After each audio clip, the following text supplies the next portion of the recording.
दोस्तों नमस्कार। 4 PM news network, 4 PM Gujarat और दस्तक, ये सभी पर आप सभी का बहुत बहुत स्वागत है। मैं हूं आपका दोस्त मयूर जानी और आज एक गुजरात कांग्रेस के लिए बड़ा विशेष दिन है, विशिष्ट दिन है, ये कह सकता हूं मैं। वो ये है कि एक इनके जो है नए प्रदेश अध्यक्ष का आज जो है, वैसे नाम तो घोषित हो चुका था, हमने कार्यक्रम भी किया था, आप जानते हैं, कुछ दिन पहले। पर आज उनका एक्चुअली जो है पद ग्रहण होना था, हालांकि वो हुआ नहीं, लेकिन फिर भी जो है घटना घटी। जो गुजरात कांग्रेस के पिछले अगर कुछ सालों के इतिहास को देखा जाए तो एक बड़ी विस्मय पहुंचाने वाली, आश्चर्यचकित करने वाली घटना थी। बहुत सारे एंगल से अगर देखा जाए तो ये बिल्कुल फिर भी जो है वो थोड़ा आश्चर्यचकित करने वाली घटना थी। और वो ये थी कि प्रदेश अध्यक्ष इससे पहले जो भी बने हैं, तो वो जब बनते हैं, नाम घोषित होता है, फिर वो जब अपना पद ग्रहण करने के लिए आते हैं तो वो गुजरात प्रदेश कांग्रेस भवन जो है अहमदाबाद में पालड़ी में बिल्कुल वो स्थित है, वहीं जाते हैं। वहीं कुछ समर्थक हैं, 1,500 2,000 कभी कभार 3,000 4,000 मुश्किल से वहां पे पहुंचते हैं और फिर वो वहां बैठते हैं। मंच बनाया जाता है, भाषण देते हैं। उनके पहले मतलब जो जिनकी जगह पर वो बैठने जा रहे हैं, वो जो जा रहे होते अध्यक्ष हैं, वो अपनी विदाई की एक स्पीच दे देते हैं। आने वाले अध्यक्ष जो है वो अपने आगमन की स्पीच दे देते हैं और ये सब चलता रहता है। उसके बाद फिर जो है कांग्रेस बड़ी सुस्त हो जाती है और वो सुस्ती जो है वो फिर लगातार दिखती रहती है। इस बार जो हुआ वो ये है कि शक्ति सिंह गोहिल, जो कि वेटरन पॉलिटिशियन है, कांग्रेस के एक बड़े नेता माने जाते हैं, राज्यसभा के सदस्य हैं और बड़ी यंग एज में वो जब बड़ी यंग मतलब 32 ईयर्स, 32 साल की उम्र में वो गुजरात के मंत्री बन रह चुके हैं। बड़े एकेडमिशियन माने जाते हैं, कानून के बड़े जानकार हैं, संविधान के बड़े जानकार हैं और उनको जो है अब ये जिम्मा दिया गया है और आज होना था उनका पद ग्रहण। लेकिन उसकी वजह उन्होंने आज जो है वो महात्मा गांधी, हमारे जो साबरमती आश्रम है, महात्मा गांधी के वहां जाके उन्होंने वंदना की। उनके साथ जो आज भीड़ दिखी है वो इससे पहले मैं इतने साल से कवर कर रहा हूं, मैंने शायद ही कम देखी है ऐसी भीड़ कि कोई अगर प्रदेश अध्यक्ष के तौर पर आ रहा है और उसको समर्थन देने के लिए कांग्रेस के इतने कार्यकर्ता और ऑलमोस्ट सभी जो नेता हैं वो मौजूद हो और कम से कम 10,000 लोग जो है मैंने देखे आज। तो ये सब चीजें और गुजरात में जो कांग्रेस की अभी की स्थिति है, विशेष रूप से 2022 के चुनाव के बाद, ये सब मुद्दों पर बात करने के लिए मैंने बहुत ही गुजरात के बहुत ही, जिसे मैं बड़ी इज्जत करता हूं, मैं क्या ऑलमोस्ट जो भी जर्नलिज्म करता है वो बहुत रिस्पेक्ट करता है, डॉक्टर जयनारायण व्यास साहब, उनको हमने आज जो आमंत्रित किया। हम कब से ये चाहते थे कि इस मंच पर उनको आमंत्रित करें और उनसे बात करें। आप सब जानते हैं, अगर ना जानते हो तो मैं बता दूं आपको कि व्यास साहब जो हैं वो भारतीय जनता पार्टी से बड़े लंबे अरसे से जुड़े रहे। वो मंत्रिमंडल में सीनियर कैबिनेट मिनिस्टर के तौर पर उन्होंने काम किया। गुजरात में नर्मदा का पानी अगर आज बहुत सारी जगह पे पहुंचा है तो उसका एक बहुत बड़ा श्रेय सनत मेहता साहब के बाद जो है ये डॉक्टर व्यास साहब को दिया जाता है। और पॉलिटिशियन मतलब इलेक्ट्रॉन पॉलिटिक्स तो की व्यास साहब ने, लेकिन बेसिकली वो उस तरह के पॉलिटिशियन कभी हो नहीं पाए। बहुत ही विद्वान, बहुत ही अभ्यासु, और हम जैसे जो इस उस तरह की पत्रकारिता में रुचि रखते हैं उनके लिए एक बड़ा वो मोटिवेशन है। जिस तरह से वो अभी भी पढ़ते रहते हैं, हमको लगता है कि हम बहुत पीछे छूट गए हैं। तो हर चीज जो है वो हम हमारे जैसे लोग जो है इंस्पायर होते हैं। तो आज वो हमारे साथ जुड़े हैं और आप सब जानते हैं कि अब वो कांग्रेस के साथ हैं। 2022 विधानसभा चुनाव से पहले वो जुड़े थे, तो अब वो बिल्कुल एक कांग्रेस मैन भी हैं। पर उससे ज्यादा मैं जो उनको मानता हूँ वो मोस्ट लिटरेट, बहुत सारे क्षेत्र में बहुत ज्ञान रखने वाले और दो टूक बोलने वाले डॉक्टर जयनारायण व्यास साहब। मैं इनका आज जो है 4 PM के मंच पर बहुत बहुत स्वागत करता हूँ। व्यास साहब, बहुत बहुत धन्यवाद आपका, आज आप जुड़े हमारे साथ। मैं आशा कर रहा हूं कि आपका जो नेटवर्क है मुझे अभी से थोड़ा डरा रहा है वहां पे, क्योंकि आपका जो है, आपको दगा नहीं देगा। मुझे जो वीडियो है थोड़ा आपका वो ग्लिच वाला आ रहा है, तो मैं थोड़ा डर गया हूं अभी। यहाँ थोड़ा बहुत तो प्रॉब्लम रहेगा, मगर ठीक है, एक मिनट फिर भी मैं कोशिश अगर हो सकता है तो करता हूँ। नहीं अभी ठीक है, अभी पहले से बेटर हो गया, पहले से बेटर हो गया सर, पहले से बेटर हो गया ना, बस तो कोई बात। अब काफी बेटर है, काफी बेटर। अब जो है वो बिल्कुल चलने देते हैं हम लोग, है ना? जी जी। तो मैं तो पहले जो मैं आज देखी मैंने भीड़, मैं दर्शकों को दिखाना चाहता हूँ कि ये थोड़ा एक अपने आप में एक अनएक्सपेक्टेड व्यू था जो मैंने आज देखा। तो मैं दर्शकों को दिखा दूं पहले सर, ये कुछ कुछ दृश्य दिखा देता हूं मैं, और फिर मुद्दे पे हम आते हैं, आपसे बात करता हूँ। ये पहले हम देखते हैं।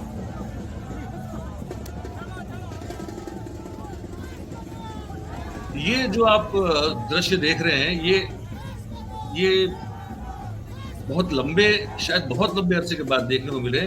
ये जो पूरा रोड जो खचोखच भरा हुआ है, और हमारे रिपोर्टर जो यहाँ गए थे कवर करने के लिए, राहुल पांडे, हमने उनसे पूछा कि कितना लंबा होगा ये जो भीड़ का जो ये जो लोग इकट्ठा हुए हैं, कार्यकर्ता और ये सब, ये कितनी लंबाई में इतने लोग होंगे। तो उन्होंने कहा कि शायद 1-1.5 किलोमीटर तो होंगे ही होंगे। तो उससे हमने फिर अंदाजा लगाया, क्योंकि इतने साल से ये काम कर रहे हैं तो हमको पता होता है कि किस तरह से भीड़ को नापा जाता है। तो ये हमको लग रहा है कि कम से कम 8-10 हजार लोग होंगे।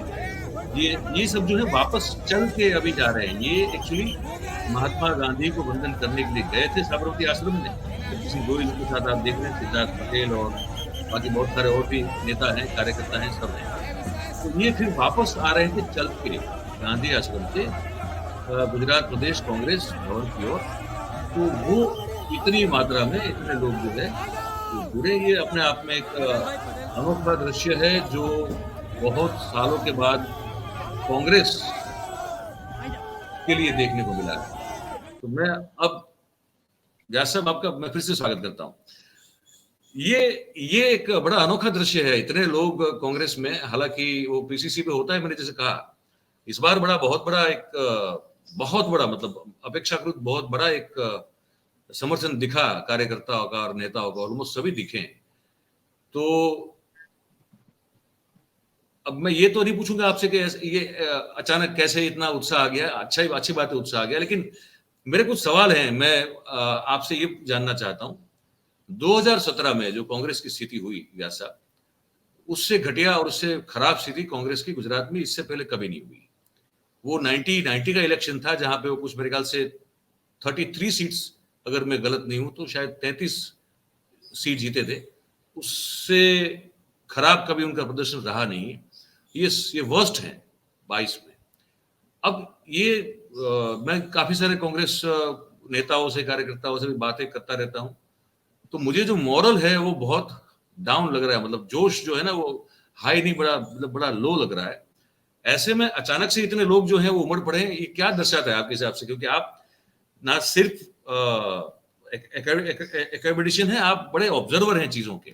तो मैं सिर्फ कांग्रेसी होने के नाते नहीं पूछ रहा हूँ, एज एन ऑब्जर्वर भी पूछ रहा हूँ कि ये क्या दर्शाता है अचानक से इतने लोगों की भीड़ का आ जाना आज के दिन? आप कैसे देखते हैं इसको? देखिए मयूर भाई, ये अचानक तो था नहीं। मैं इसका रीजन बतलाऊंगा। जी लोग आकलन करते हैं कि कांग्रेस बिल्कुल उसका सफाया हो गया, 2 इलेक्शन जो असेंबली का गया उसमें। मैं मानता हूं उसमें तथ्य नहीं है, या तो गलत तथ्यों पे आधारित ये आकलन है। जी कांग्रेस को 17 सीट मिली, वो सही बात है, मगर हम ये भूल जाते हैं कि 39 सीट ऐसी है जहां कांग्रेस और आम आदमी पार्टी के वोट अगर इकट्ठी कर लिया जाए तो भाजपा के जीतने वाले कैंडिडेट से ज्यादा है। उसका मतलब है कि आम आदमी पार्टी ने ये 39 सीट पे वोट कतरे का काम किया। फिर जो 5000 से नीचे सीट आ रही है, मेरी जो कंस्टिट्यूएंसी है सिद्धपुर उसके समेत, उसमें भी अगर जो बीएसपी या इंडिपेंडेंट या फिर आम आदमी पार्टी जो वोट ले गई, उसको अगर ऐड कर दिया जाए तो और 23 सीट ऐड हो जाती है। तो अब आप उसको समाप्त करिए, 23 + 17 यानी 40, और वो 39 जहां कांग्रेस और आम आदमी पार्टी के वोट इकट्ठे करते हैं तो बढ़ जाते हैं। तो कितना हुआ? 69 करीब, और 17 उनके पास है। तो अगर आम आदमी पार्टी मैदान में नहीं होती, क्योंकि ये जो वोट गए वो बीजेपी के कोर वोट नहीं है, ये वोट्स जो है जो कांग्रेस के झोले से चले गए, वो कांग्रेस के वोट आम आदमी ने काटे हैं। तो मैं मानता हूं कि अगर टैक्टिकल कोलैबोरेशन किया होता या फिर आम आदमी पार्टी मैदान में नहीं होती, तो कांग्रेस बिल्कुल नेक टू नेक बीजेपी के जा रही थी, और ये सत्य है। तो लोकसभा चुनाव के लिए कांग्रेस को निराश होने का कोई कारण मैं नहीं देखता। मूडी है, आज आप बोले भीड़ आ गई, क्योंकि लोकमानस ने रिजेक्ट नहीं किया है कांग्रेस को, वो टैक्टिकल फेल्योर ने रिजेक्ट किया है। तो ये जो एक हमारे सामने इल्यूजन खड़ा होता है, ये कांग्रेस तो वाइप आउट हो गई, उसमें तथ्य नहीं है। तथ्य ये है कि अगर आम आदमी पार्टी नहीं होती, वोट कटुआ हाजिर नहीं होते, तो कांग्रेस भी 80 के करीब सीट ले जाने में सफल रही होती। यानी भाजपा और कांग्रेस के बीच ज्यादा फर्क नहीं रहा होता। तो ये भीड़ जो आप जिसकी बात कर रहे हैं, वो प्रजा में जो कांग्रेस की अभी चाहना बढ़ी है, उसका एक परिणाम है। सर, मैं यहाँ पे आपकी एक बात से बहुत असहमत हूँ कि कोई तीसरी पार्टी आई तो इसलिए वोट कट गए और इसलिए कांग्रेस बहुत ये जो प्रदर्शन दिख रहा है वो इसलिए खराब हुआ। सर, राजनीति में तो कोई भी पार्टी कहीं भी जाएगी, अगर अगर किसी और पार्टी को आप ब्लेम करोगे बजाय उसके कि आप अपने वोटर्स को अपने साथ सीमित, अपने साथ जोड़ के न रख पाओ, तो ये गलती उस पार्टी की है जिसका वोट बढ़ गया। मैं नहीं मानता वो देखिए, गलती उस पार्टी की है जो वोट काट गई। अगर ये हुआ है तो वो तो मैं कांग्रेस मयूर भाई, की, वहां वो आम आप आदमी पार्टी की वोटिंग में नहीं देखता आपका सर। जो अभिप्राय है उससे कोई मुझे असहमत होने का कारण नहीं है। बात यह है कि अगर आपने टैक्टिकल कोलैबोरेशन किया होता तो आप इसके लाभार्थी होते। वोट तो थे, हाँ, आप वो ये तो ठीक। मेरे साथ सहमत होंगे कि आम आदमी पार्टी को जो वोट मिले वो बीजेपी के वोट नहीं है। तो आपका खेतर लुटता रहा, और आपने उस टैक्टिकल कोलैबोरेशन करना चाहिए था, जो नहीं किया। मैं मानता हूं कि ये एक रणनीति की हार है, प्रजामत की हार नहीं है। प्रजामत कांग्रेस के साथ था, आज भी है, आने वाले समय में बढ़ेगा। अच्छा, एक एक सवाल मुझे आपसे पूछना है। आप तो सरकार में रह चुके हैं, आप जी। प्रवक्ता मंत्री भी थे और आप तो बड़े सीनियर पोजीशन पे थे, हेल्थ स्वास्थ्य जैसा बहुत महत्वपूर्ण विभाग आपने संभाला हुआ है। मुझे सर ये वो समझ में नहीं आता है कि मैं इतने साल से ये काम कर रहा हूँ, ये मतदान के अंतिम 2 घंटे में ये हर बार मैं देखता हूँ इतने ज्यादा वोट बढ़ जाते हैं। ये कहाँ से बढ़ते हैं? मैं भीड़ तो कहीं देखता नहीं हूँ सर। देखिए, दो चीजें इसके लिए मैं जिम्मेवार समझता हूँ।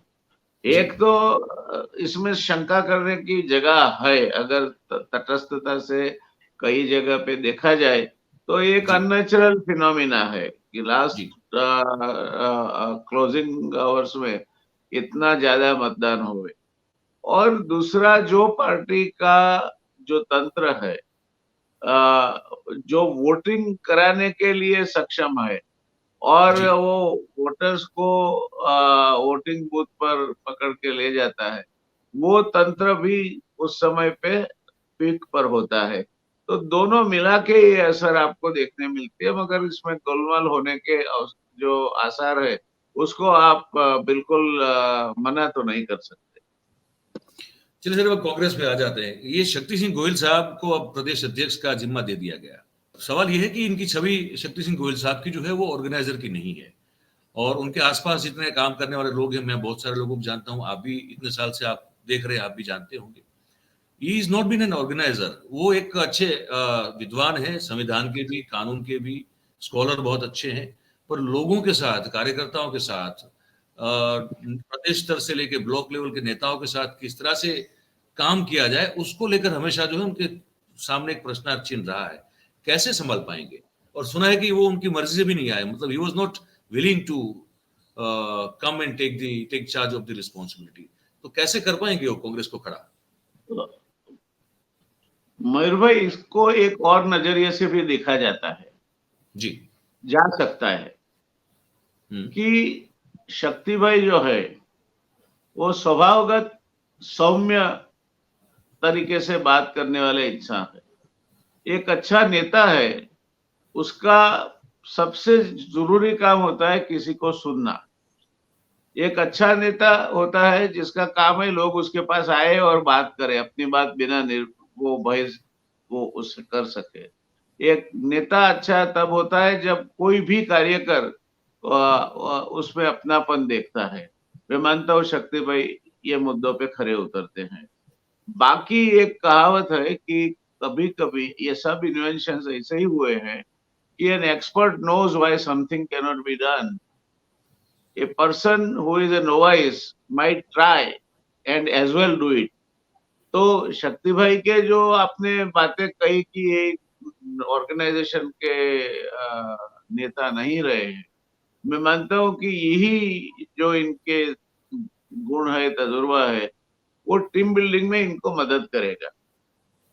ए, और ऑर्गेनाइजेशनल रिस्पॉन्सिबिलिटी में जो इंसान टीम बिल्डिंग ठीक से कर सकता है और खुद कोई कंट्रोवर्सी में नहीं फंसता, मैं मानता हूं कि जोड़ने का काम करना होता है और शक्ति भाई जोड़ने का काम अच्छी तरह कर सकते हैं।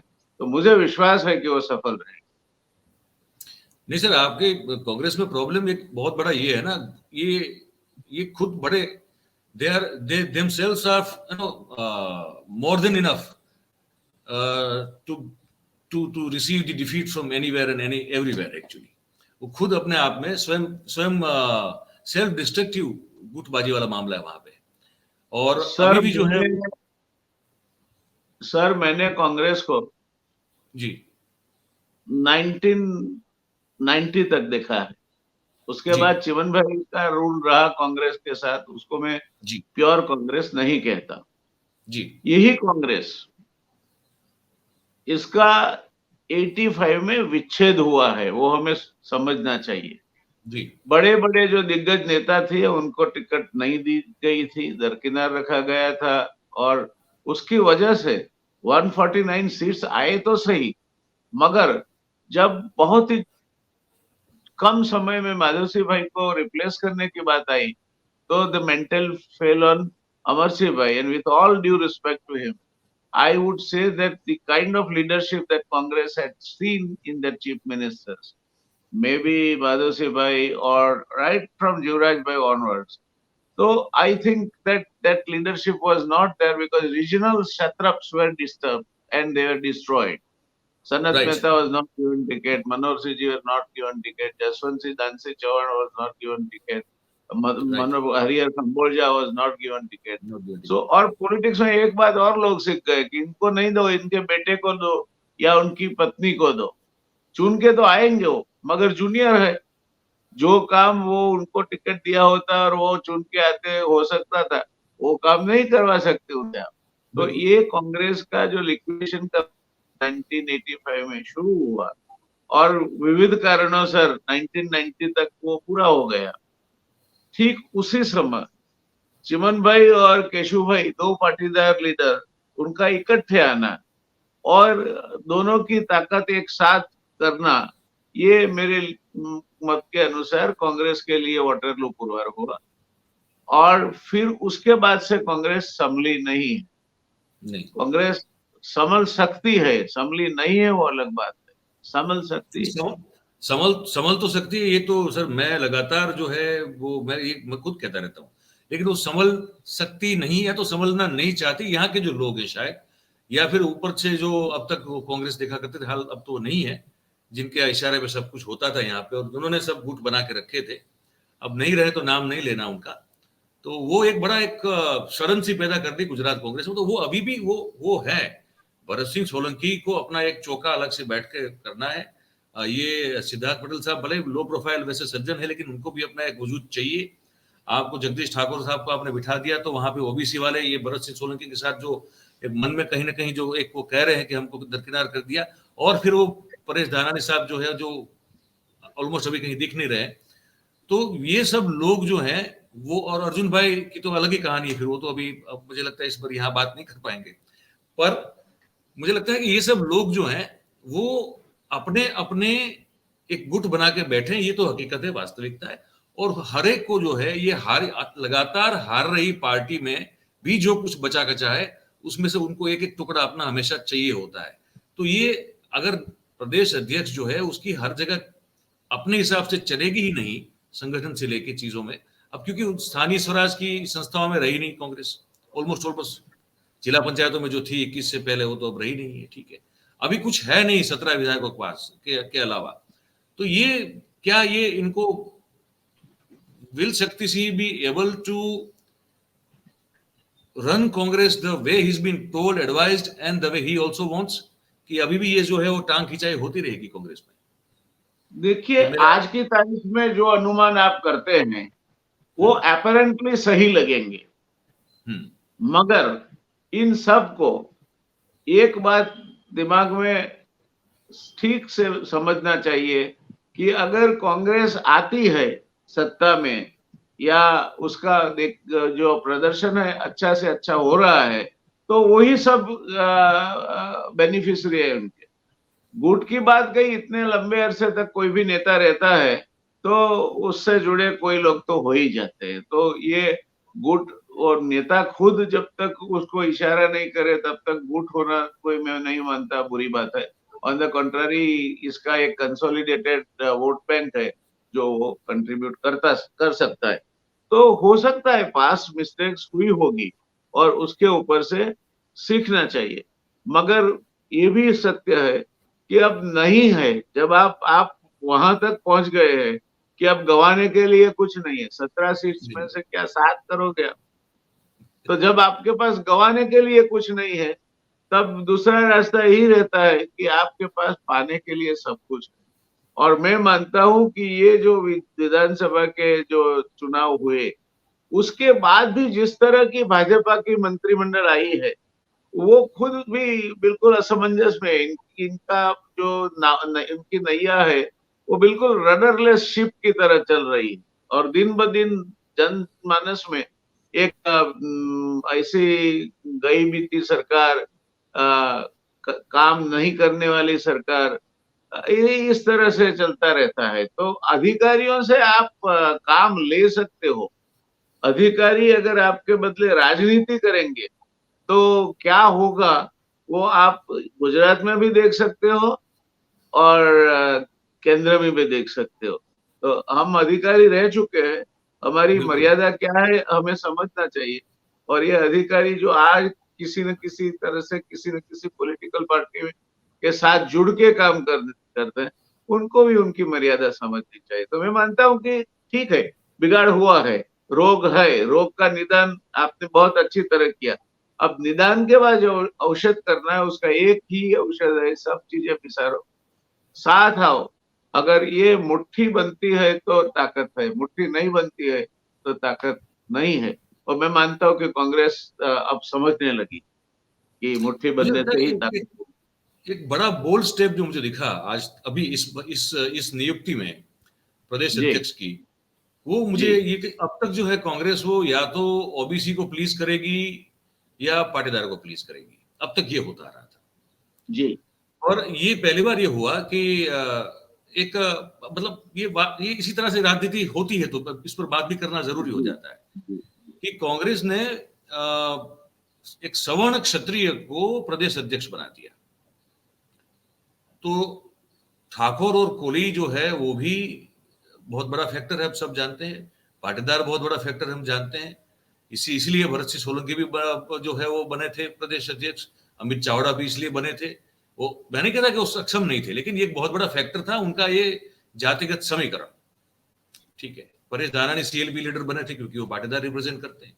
ये पहली बार मुझे ऐसा लगा कि इस तरह से इस सब समीकरणों को छोड़ के ये एक अपने हिसाब से जो एक निर्णय लिया गया कि नहीं, भले ये इनकी बहुमति नहीं है सवर्ण क्षत्रियों की, लेकिन यही व्यक्ति जाएंगे और यही जो है प्रदेश की कमान संभालेंगे। ये बड़ा एक रेवोल्यूशनरी लगा मुझे। आप क्या कहेंगे इसके बारे में? ये निर्णय अच्छा है। आपकी बात से एक हद तक मैं सहमत हूँ कि ये क्रांतिकारी निर्णय है, मगर बाकी के जो हमारे लीडर्स है उनके लिए अगर कांग्रेस सत्ता पर आती है तो और कई सारे इसके समकक्ष पद इनके लिए होंगे। मंत्री, कोई सीनियर मिनिस्टर बन सकते हैं, कोई मुख्यमंत्री बन सकते हैं, कोई और भी बन सकते हैं। तो मैं ये नहीं मानता कि अगर उनको लगता है कि कांग्रेस को हम सत्ता पे ला सकते, उनका सबका हित एक ही बात में है, कांग्रेस सत्ता पर आए, भारतीय जनता पार्टी को सत्ता से निकाले। एक बार ये हुआ, उसके बाद आप जो भी ये दोष बता रहे हैं, ये दोष करीब करीब अदृश्य हो जाए। तो मैं नहीं मानता कि ये बड़ी बात है। दूसरी बात, मैं एक आज आपके शो में शायद पहली बार पब्लिकली एक फोरकास्ट कर रहा हूँ कि राजनीति में कोई भी फॉर्मूला लंबे अरसे तक नहीं चलती। आज तक हमने देखी बहुमत की राजनीति, यानी आप जिसके पास ज्यादा संख्या है वो जी राज करेगा। सर, आने वाले समय में लघुमत की राजनीति आ रही, बहुमत बहुमत का छेद उड़ाएगा। जैसे आपने बोला कि एक्स कम्युनिटी, इसके सामने दूसरा पक्ष भी एक्स कम्युनिटी का उम्मीदवार रखेगा। तो जो जो जो छोटी छोटी कम्युनिटी है, जिसको एक भाजपा के बड़े दिग्गज नेता परचूरण बोलते हैं, हमारे जैसे हम लोग परचूरण है, तो ये जो परचूरण है वो जिसको वोट देगी उसकी सरकार आएगी। तो ये अब ये बहुमत की राजनीति में मानता हूं कि करीब करीब मरणशैया पे है। समझना होगा कि ये परचूरण जो है वो नोट से ज्यादा वजनदार होती है, कम्युनिकेटर है, उसको संख्या से नहीं गिना जा सकता। नहीं गिना आप जाएगा एक उसको। देश कर्तनकार को या एक जो सिलाई का काम करते हैं कारीगर, उनको, एक ब्राह्मण को, इनको आप संख्या के बल से गिनते हो तो मूर्खता है। गांव में एक एक ठक्कर यानी लोहाना की दुकान होती है, मगर उसका पूरे गांव पे प्रभुत्व होता है, क्योंकि वो पैसे उधार देता है, रात भर कुछ जरूरत पड़ी तो खड़ा रहता है, पोस्ट ऑफिस वगैरह चलाता है। तो ये फेज अब जा रहा है, और पॉलिटिकल पार्टियां अगर ये नहीं समझेगी तो परिस्थिति ये होगी कि कहीं के नहीं रहेंगे। तो अभी राजनीति आ रही है मयूर भाई, वो राजनीति होगी पॉलिटिक्स ऑफ माइनॉरिटी। माइनॉरिटीज का माइनॉरिटी। मतलब मैं और कुछ नहीं करता, छोटी कौम जो है, जो मतलब जिनकी जिनकी जिनकी मतलब जिनका जिनका वोटिंग परसेंटेज ज्यादा नहीं है, लेकिन फिर भी वो ज्यादा इन्फ्लुएंस नहीं है, है। जो हाँ, प्रभावी है, जिनका प्रभाव है और समाजों पर और लोगों पर, ऐसे लोग। हाँ। माइनॉरिटी का मतलब काफी मुस्लिम नहीं काफी होता। अरसे तक आपने उन्हें निग्लेक्ट किया है। हाँ। काफी अरसे तक आप बड़ी संख्याओं को देख देख के राजनीति करते रहे हो, और आपने देखा है। देखिए, आप देखिए इंसिडेंट है क्या है, मुझे समझ में नहीं आता।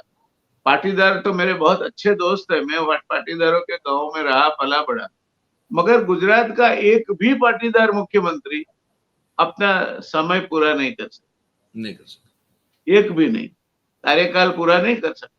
अच्छा, गुजरात के बड़े दिग्गज नेता थे ओबीसी के, माधव सिंह भाई, जी। वो भी एक तरह से अपना कार्यकाल पूरा नहीं कर सके। जिस नहीं। तरह से उन्हें जाना पड़ा, वो, मैं माधव सिंह भाई का बहुत बड़ा प्रशंसक हूँ, जी। मगर वो नहीं पॉसिबल हुआ। अमर सिंह भाई, उनका भी टेन्योर कंप्लीट नहीं हुआ। नहीं हुआ। तो ये बातें अगर आप समझते हो तो इतिहास आपको बोल रहा है कि ये छोटे लोगों को छोटे मत गिनो। तो ये पूरी सोच में बदलाव की जरूरत है, और अगर बदलोगे, जो बदलेगा जल्दी से वो ये इसका फल ले पाएगा।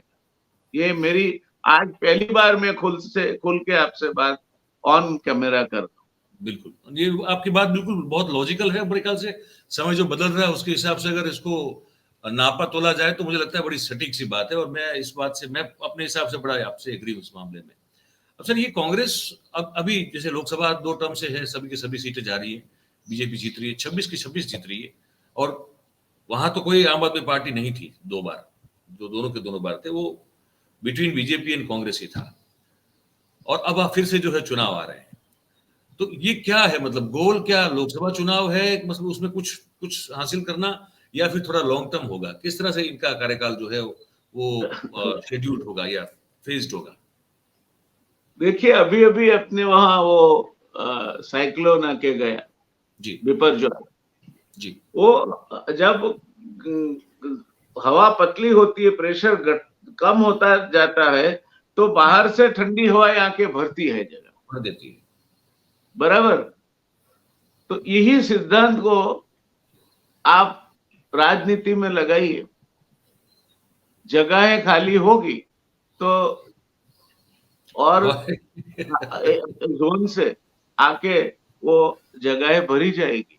राज सिंहासन कभी खाली नहीं रहता। पहले भी जब राजा का देहांत हो तब उसकी स्मशान यात्रा के पहले राज तिलक किया जाता था जी अगले बिल्कुल। वारसदार को। तो ये गलत बात है। कुर्सी किसी के बाप की नहीं है, ना वो खाली रहती है। और हम चाहे सोचे, कितना भी सोचे, जो चाहे आप 182 में से 182 सीट ले आए हो, तो समझ लो अब आपका एग्जिट नजदीक है। बिल्कुल, क्योंकि तो इससे एक आगे तरह कुछ से कर नहीं पाओगे। कंप्लेसेंसी आ जाती है, वर्कर्स में भी कंप्लेसेंसी आ जाती है, और प्रजा माइंड में भी। इकोनॉमिक्स का एक सिद्धांत है, law of diminishing marginal returns. तो आहिस्ता आहिस्ता जो लड्डू उन्हें अच्छा बाता था, मीठा लगता था, वो तीसरा चौथा लड्डू खाने के बाद उनको भी वो अब करने लगा है। तो हाँ, ये अभी जो जो जो हाल भाजपा का है, आप भाजपा की बात कांग्रेस की कर रहे थे, मैं भाजपा की बात कर रहा हूँ। देखो कर्नाटका में उनकी खस्ता हालत है। महाराष्ट्र में आज जो स्थिति है, महाराष्ट्र देश का 2 नंबर का, उत्तर प्रदेश में 80 सीट है, महाराष्ट्र में 50 है। महाराष्ट्र में अगर सिंगल डिजिट में भी आधे तक भाजपा पहुंचे तो गनीमत है। बिहार में भी उनकी स्थिति कोई अच्छी नहीं है। उत्तर प्रदेश में ऊपर हरियाणा, पंजाब, ये साइड राजस्थान, स्थिति अच्छी नहीं है। तो कांग्रेस इतनी तकलीफों के बावजूद भी इनका लाभ नहीं ले सकेगी, तो कब लेगी कांग्रेस? और सब लोग अभी भी बाकी प्रयत्न सब वही चल रहे हैं कि सब लोग इकट्ठे आए, और इकट्ठे आकर इनकी जो जो अभी इनके मूल में दिमक लगी है, तो यही अवसर है इनको नीचे गिराने का। तो मैं मानता हूं कि ये दिमक लगी हुई जो भारतीय जनता पार्टी है, वो दिमक ही उसको खा जाएगी। और बरगद का पेड़ होता है, उसके नीचे कुछ नहीं पनपता। भारतीय जनता पार्टी इसका आदर्श उदाहरण है। कभी कांग्रेस भी हुआ करती थी, जब देवकांत बरुआ जी ने कहा था कि इंडिया इज इंदिरा। आज भाजपा वही सोच में है, बिल्कुल। तो उसके नीचे फिर कुछ पनपता नहीं है। तो जब वो नहीं होते, आज आज आपने ग्राम पंचायत के चुनाव में भी इनका यूज कर लिया कि भाइयों बहनों, आप उम्मीदवार को मत देखो, आप मुझे देखो, नया भारत बनाना है, मैं ये करूंगा वो करूंगा, वोट दो, कमल को वोट दो। ये जो जो भाजपा ने जो स्ट्रेटजी अख्तियार की है, उनको बहुत भारी पड़ेगी, बहुत यानी बहुत भारी पड़ेगी। यहाँ तक कि शायद मैं टचवुड मैं कहूंगा कि मैं गलत साबित हो मेरी ये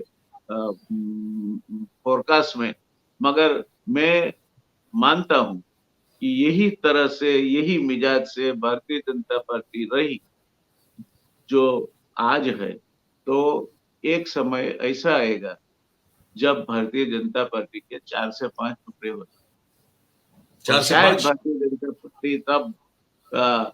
भारतीय जनता पार्टी तब राष्ट्रीय पार्टी कहलाने के लायक भी न रही हो। राष्ट्रीय स्वयंसेवक संघ करेगा कुछ, मगर वहां भी काफी प्रश्न तो है। तो आपने इंटरेस्टिंग ये होगा, बहुत बड़ी ये आने वाले ये बहुत समय बड़ी में बात। जो पॉलिटिक्स है वो इंटरेस्टिंग होगा, एक चैलेंजिंग होगा, दो चैलेंजिंग कम नहीं होगा। क्योंकि ये जो मैं हमने देख जब रहा हूँ अभी, आप तो बिल्कुल आप भी देख रहे हैं, हम सब लोग देख रहे हैं, जिस तरह से राहुल गांधी की जो राजनीति करने का जो तरीका अपसाइड डाउन हो गया है, तो डाउन साइड अप हो गया, जो कहें इसको, मतलब जो पूरा उल्टा पुल्टा जो कर रहे हैं इस तरह, अब जो कर रहे हैं भारत जोड़ो यात्रा के दौरान से शुरू हुआ, और उसके बाद जो वो एक अलग तरीके से एक उनका व्यक्तित्व उभर के जो आ रहा है, मैं कुछ प्रोग्राम उन पर कर चुका हूं, कि वो कनेक्ट जिस इजीली अब कर रहे हैं, जो पहले बड़ा मुश्किल था उनके लिए। उनका एक टिपिकल एक बोलने का तरीका हो गया था, जिस पर बहुत सारे मीम्स बनते थे, बहुत सारी मजाक उड़ाई जाती थी। अब all of a sudden he is so much polished in a way that he seems very much unpolished. तो उतना सरलीकरण हो गया है कि वो बिल्कुल सहज जो दिखना चाहिए वो दिख रहे हैं। बातचीत जिस तरह से हो रही है, लोगों से मिल रहे हैं, अलग अलग जगह जा रहे हैं, अमेरिका की यात्रा की बात भी उसमें कर ले, वो एक तरीका जो उनका बदल गया है, और बहुत बहुत समझ बूझ के वो ऐसी बात कर रहे हैं जो लगता है कि ऐसे बोल गए, मतलब सरलता से, लेकिन मुझे पता है कि वो ऐसा नहीं होता है। तो वो जो है पूरा ब्रांड उनका चेंज हो रहा है। तो वो जो चेंज हो रहा है ब्रांड, मुझे लगता है वो भी एक बड़ी तकलीफ जो है अभी भारतीय जनता पार्टी को दे रहा है, विशेष रूप से नरेंद्र भाई को। ये मेरा समझना है अभी। आपके आप क्या? आपके आपके अवलोकन से मैं पूर्णतः सहमत हूँ। एक और बात उसके साथ जोड़ना चाहूंगा, हमारे देश की जो प्रजा है ना, वो बोलेगी नहीं मगर अन्याय सहन नहीं करती, अहंकार सहन नहीं करती। और इसीलिए हमारे वहां भजन भी कैसे गाए जाते हैं कि वो हतो रावण तत्ववेत्ता, नवे ग्रहो निकटमा जरेता, हरि सीता सुबुद्ध सुझी कुबुद्धि, विनाश काले विपरीत बुद्धि। विपरीत बुद्धि। ये और राहुल जी, मेरे ख्याल से उनके नाना जी की जो बुक है भारत एक खोज, वो यस। भारत की खोज कर चुके हैं। अब राहुल जी पार्लियामेंट में बैठे न बैठे, राहुल जी। जी अब सिंपली लीडर नहीं है। इनका बहुत बड़ा ट्रांसफॉर्मेशन हुआ है, वो एक राज पुरुष बन चुके हैं। तो ये अब इनके लिए जितना भी अपप्रचार करने का मौका भारतीय जनता पार्टी ढूंढेगी, वो वापिस बुमरंग की तरह जाके इनको लगेगा। तो राहुल जी ने ही ट्रांसफॉर्म, आपकी बात से मैं पूर्णतः सहमत। सर ये हमने बात शुरू की थी, मुझे अभी ध्यान गया कि 40 मिनट के आसपास का समय हो गया है, तो इसको अभी आप क्योंकि आपसे मुझे पता है हम लोग we have lot to talk actually. और पर मैं चाहूंगा कि अच्छा वो सैम पित्रोदा साहब वाली बात तो हमारी रहेगी, क्योंकि उस दिन फिर उसी हाँ, दिन वो वो तो रहेगा, पेपर जो आने वाला था, उसको तो हम मैंने उसमें उनसे लेंगे। कह दिया कि वो सोमवार के बाद हम लोग वो रिजाइन करते हैं, जी देन वी विल जी जी शेड्यूल इट। जी और मैं सर जी ये भी चाहता हूं कि आपका खुद का एक शो जो है ना, आपका खुद का, जी। If you want me I will there to anchor it only, पर मेरा रोल उसमें से एंकर का होगा। नहीं, पर मुझे आप कोई प्रॉब्लम नहीं है। आप आपके पास गोयल कुछ भाई देखिए, जाना है, आपके आपसे पास कुछ जानकारी है। आपसे हमारी पहचान जी और आपसे हमारी आपके लिए जो रिस्पेक्ट है, जी वो इतनी गाढ़ या थिक है कि जी। आप जो कहोगे करेंगे हम।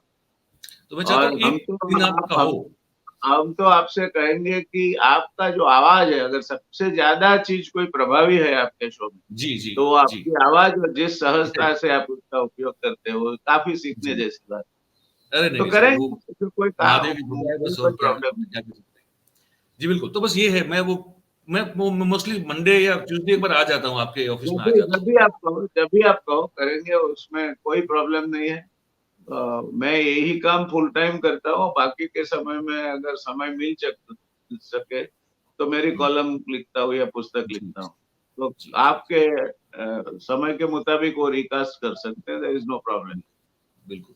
और सर फिर मुझे एक बार एक कार्यक्रम ये भी करना है, आपसे ये समझना है, क्योंकि आप you are scholar in so many subjects. मुझे ये समझना है कि ये a प्लस बी स्क्वायर जो है वो 2 इंटू ब्रैकेट कैसे होता है, ये मुझे पर्सनली सिखाइएगा आप कभी, इंडिविजुअल पर्सनली कभी सिखा दीजिएगा मुझे। आप देखिए, ये इसी इसी विषय में मत जाओ जहाँ हम हमारी भी नहीं जान डूबती कि नाली से कैसे गैस निकलता है और चाय कैसे बनती अच्छा है। मुझे ये लगा सर हमारी आप भी जानते हो, ये आप सब जानते हो। जो है ना, अंतरिक्ष की चीजें हैं। अच्छा, अंतरिक्ष की मैंने चीजें कहा उसकी मुझे उम्मीद थी बोलने कि से कम से कम मतलब आपको तो पता होगा, क्योंकि मैं बहुत कम लोगों को जानता हूँ जो सही में स्कॉलर है, तो मैं उसमें से एक आप है, तो मुझे लगा आपको शायद पता होगा कि ये नहीं। ए स्क्वायर प्लस बी स्क्वायर वाला जो समीकरण है वो सही में कैसे बैठता है। ये प्लस बी इंटू हाँ। ब्रैकेट, और पूरा हम्म। ब्रैकेट के ऊपर जब आप स्क्वायर कर देते हो, तब ए हाँ। Square plus 2ab plus B square होता है। अच्छा, जी। चलिए ठीक है, तो ये आपने सिखा दिया मुझे अभी। सीखा तो तो नहीं मैं है, तो कम से कम ये सही बहुत सही समीकरण सीखा बहुत अभी। प्रिलिमिनरी इक्वेशन है। है जी। नहीं ये मैं बहुत क्योंकि प्रिलिमिनरी इक्वेशन है। जब आप हाँ, इंजीनियरिंग सीखते हो। मैंने 12th साइंस की है, मैंने 3 कोशिश में पास की थी उसको। ये मैं उस समय जी। पढ़ा था, लेकिन क्योंकि मैं 3 ट्राई में पास कर पाया, इसलिए फिर आप समझ जानते हैं कि मेरी कोई क्षमता क्या रही होगी, तो मैं कोई फिर बात आर्ट्स में नहीं, चला गया। उसको मैं फिर उसको आर्ट्स इस कॉमन सेंस से लेना, उसको कोई लेना देना नहीं है। तो मैं फिर आर्ट्स में चला गया, तो मैंने कहा ये कठिन समीकरण है, आपसे समझ लूं। तो ना, सर मैं अच्छा किया। मिलता हूँ, और बिल्कुल, और दर्शकों को मैं बता दूं, व्यास साहब का शो हम डिजाइन करेंगे और एज अर्ली एज पॉसिबल करेंगे, और जी। उनका और सैम पित्रोदा साहब का भी जो है वो भी बिल्कुल तय है, हाँ, वो वो भी तो शीघ्रतम करेंगे, करेंगे वो भी करेंगे। बिल्कुल वो भी आपको देखने को मिलेगा, हाँ जी, जहां मैं सिर्फ हाँ एक जी। एंकर की भूमिका में रहूंगा, क्योंकि दो विद्वानों के बीच जो है मूर्ख को ज्यादा बोलना नहीं चाहिए, तो मैं सिर्फ उसमें एंकरिंग ही करूंगा और कुछ नहीं होगा मेरा। तो ये है। नहीं, आप एंकर भी रहोगे और कुछ न कुछ चाबी करते रहोगे, हाँ, वो मुझे वो जितना ख्याल है। जितना होगा उतना कर पाऊंगा, जितना करूंगा सर। वो ठीक है सर। ख्याल है। चलिए, आपका बहुत बहुत धन्यवाद व्यास साहब, आपने समय निकाला और बहुत नमस्कार, काफी अच्छी बात। प्रसन्नता हुई आपके शो पर आके, बहुत और बहुत धन्यवाद। मिलते रहेंगे। बिल्कुल सर, बिल्कुल बिल्कुल। मैं वक्त निकाल के ऑफिस भी आ रहा हूँ, आप हम लोग बैठ के थोड़ा डिजाइन जी, करेंगे। जी, thank you sir, thank you, thank you. तो धन्यवाद। दोस्तों, जयनारायण, डॉक्टर जयनारायण व्यास साहब, जैसे मैंने कहा, और वो उनका भी एक रहेगा जैसे उन्होंने भी प्रॉमिस किया, पर इनकी आप वो बात को सुनिएगा ठीक से। अगर आप इस कार्यक्रम के अंत तक पहुंच चुके हैं तो जाके थोड़ा रिवाइंड कीजिए, और रिवाइंड करने के बाद आप उस बात को फिर से सुनिएगा जहां वो कह रहे हैं कि वो कैसे देख रहे हैं कि देश की राजनीति आने वाले समय में, जो वोटिंग परसेंटेज जिसका ज्यादा है, जो मतलब कि जिनकी जाति जो है उसमें मतों की संख्या ज्यादा है, उस पॉलिटिक्स को कैसे आने वाले समय में वो बदलता हुआ देख रहे हैं। इसको जरा ध्यान से समझने की और सुनने की और समझने की फिर से कोशिश कीजिएगा। और ये कार्यक्रम फिर आपको कैसा लगा है? एक ओवरऑल एक बात थी, गुजरात कांग्रेस को लेकर भी थी, हमने राहुल गांधी की भी बात की, और हमने देश में अभी जो चल रही स्थितियां पॉलिटिकल, उस पर भी बात की। आपको ये कार्यक्रम कैसा लगा, ये आप हमको ये जो नीचे कमेंट बॉक्स है, उस बॉक्स में आप हमको जरूर लिख के बताइएगा। और बात हमारी अच्छी लगती हो तो भैया आप सभी से हमारी गुजारिश रहती है हमेशा कि इसको आप लाइक करें, शेयर करिए, क्या कि हम मैक्सिमम लोगों तक पहुंच पाए, हमारी बात पहुंचा पाए आप सबकी मदद और आप सबके सहयोग से। और अगर सब्सक्राइब नहीं किया है तो भैया अभी कर लीजिए, और अगर कर लिया है तो बहुत बहुत धन्यवाद, औरों को भी करवाइए, है ना, क्योंकि हम ठेठ पत्रकारिता करते हैं, हम इसके अलावा और कुछ कर नहीं सकते, हमको यही आता है। तो बस इसमें आप हमारे साथ रहिए, बस यही उम्मीद है आपसे। और सभी का बहुत बहुत धन्यवाद करते हुए थैंक यू वेरी मच, नमस्कार।